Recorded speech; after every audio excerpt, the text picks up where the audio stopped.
Cipher کا مقدمہ جو ہے یہ پاکستان کے 25 کروڑ عوام کی غیرت اور حمیت کی یہ دفن کرنے کے مترادف ہے. ویسے تو کواشمنٹ انشاءاللہ ہو جائے گی, ٹرائل ہی نہیں ہوگا سائفر, کیونکہ مقدمہ ہی نہیں ہے سائفر. سائفر پاکستان کی بدنامی اس سے بڑی نہیں ہو سکتی ہے جو سائفر کا کیس انہوں نے بنایا ہے. لیکن بالکل انہوں نے جیل میں بھی اتنے خائف ہیں یہ عمران خان سے کہ جج صاحب نے وکیلوں کو بھی نہیں جانے دیا جاتا, صرف مخصوص وکیل کو جانے دیا جاتا ہے, اور پھر جنگلہ بنا کے جنگلے کے پیچھے خان صاحب کو جو ہے کھڑا رکھا جاتا ہے. یہ انصاف کے ایوان ہیں کیا؟ اس طرح سے آپ سمجھتے ہیں کہ خان کو انصاف ملے گا؟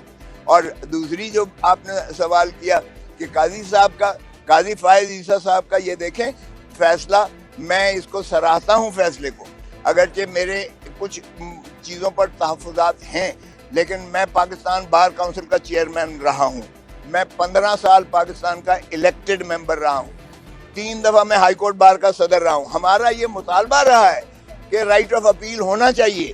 آرٹیکل 184 میں جب آپ سیدھا لیتے ہیں, سو موٹو لیتے ہیں یا ڈائریکٹ لیتے ہیں, تو ایک حق اپیل کا بالکل ہونا چاہیے. یہ ہمارا ہمیشہ سے مطالبہ. جس پر ہمارا اختلاف تھا وہ یہ کہ یہ آئین میں ترمیم کرنا اس کی ضرورت ہے, لیکن باہر کیف ہائی کورٹ نے کر دیا, ہم اس پر خوش ہیں, اس لیے کوئی ایسی بات نہیں ہے. مگر دیکھیں جو پرسن اسپیسیفک امینڈمنٹ تھی کہ یہ پیچھے سے اطلاق ہوگا, اور وہ تھا نواز شریف اور ترین صاحب کو جو ہے بیل آؤٹ کرنے کے لیے, وہ سپریم کورٹ 8-7 سے سپریم کورٹ نے اسے مسترد کر دیا ہے اور غیر آئینی قرار دے کے اس امینڈمنٹ کو رد کر دیا ہے. سو فیصلہ میں سمجھتا ہوں ٹھیک ہے. ہم نے استدعا اور کر رکھی ہے کہ خدا را یہ 3-4 اور مقدمات جو ہیں فل کورٹ سنے. ہمیں بالکل, میں نے تو خود اعتزاز احسن کی جو پٹیشن تھی کہ سویلینز کو فوجی عدالتوں میں نہیں ٹرائی کیا جا سکتا, یہ سوائے اس کے کہ آپ نے خوف کی فضا بنانے کے لیے آپ نے یہ قانون بنایا ہے. خدا را اس قانون پر بھی آپ فیصلہ دیجئے گا, کیونکہ قاضی فائز عیسیٰ صاحب خود ایک دبنگ فیصلہ پہلے 2015 میں دے چکے ہیں, جس میں انہوں نے کہا تھا یہ اے پی ایس کے بعد 21ویں اور 23ویں ترمیم سے کیا گیا تھا, انہوں نے کہا آئینی ترمیم سے بھی آپ سویلینز کو ملٹری کورٹس میں ٹرائی نہیں کر سکتے. یہ پیرلل جوڈیشری بنانے کے مترادف ہے جو آئین کی روح کو مجروح کرتا ہے, گرانڈ نارم کو. ہم تو, میں نے اپلیکیشن دی ہے کہ اس کو جو ہے ارجنٹ اپلیکیشن کے اس کو بھی لگایا جائے. دوسرے مقدمات جو اسی نوعیت کے ہیں, 90 دن کا الیکشن, ارے بھائی اس کو بھی سن لیں. اور پھر جو الوی بیچارہ صدر پاکستان جو وہاں محبوس ہے, بند ہے, جس کا سیکٹری بھی اس کی بات نہیں مانتا ہے, ملازم اس کی بات نہیں مانتا ہے, وہ کہتا ہے میں نے سائن نہیں کیے یہ 2 بل, ایک آرمی میں امینڈمنٹ ترمیم کا, ایک آفیشیل سیکریسی ایکٹ میں ترمیم کا, میں نے دستخط نہیں کیے.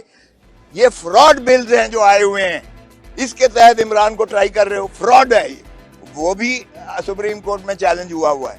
تو ہم توقع کرتے ہیں قاضی صاحب سے کہ وہ بے شک فل بینچ بٹھائیں, ہمارے لیے کوئی پرابلم نہیں ہے, 5 رکنی بٹھائیں, 3 بٹھائیں, فل بٹھائیں, وہ ایڈمنسٹریشن ان کا اختیار ہے, وہ اس کو پورا استعمال کریں, عوام کو ریلیف دیں, آئین کو بحال کریں, آئینی حقوق دیں, آئینی مسائل جو ہیں ان کو الجھائیں نہ, 9, 6, 10, 5, 5, 6, 3, 2 اس چکر میں نہ ڈالیں.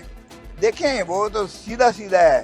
اگر کوئی قانون اور آئین کی بالادستی ہے, پہلے تو میں وزیر اعظم سے پوچھتا ہوں کہ ایک سزا یافتہ مجرم جو عدالتی مفرور ہے, اس کو پاکستان کے امبیسڈر نے اسے کیسے پروٹوکل دے کر ان کو جو ہے وہاں سے الوداع کہا لندن سے, کس قانون کے تحت؟ اس کا تو فرض تھا اس کو پکڑ کے ڈپورٹ کرتا. جو عدالتی وارنٹس نکلے ہوئے ہیں پرپیچول, ان کی تعمیل کرتے ہوئے امبیسڈر کو اسے گرفتار کروا کر اس کو یہاں بھیجنا تھا, ڈپورٹ کرنا تھا. یہ امبیسڈر کا فرض تھا. امبیسڈر ہمارا اس کو سی آف کر رہا ہے, تو اس کا مطلب یہ ہوا کہ تسلسل ہے یہ پی ڈی ایم کی حکومت کا, یا کوئی ڈیل ان کے ساتھ کر رہے ہیں, جو بھی ہوا ہے. لیکن باہر کیف ہمارے عدالتیں جو ہے اتنی ابھی اندھی اور کمزور نہیں ہوئی ہیں. دیکھیں پروٹیکٹیو بیل جو یہ دینے جا رہے ہیں, آج دے رہے ہیں یا کل دے رہے ہیں,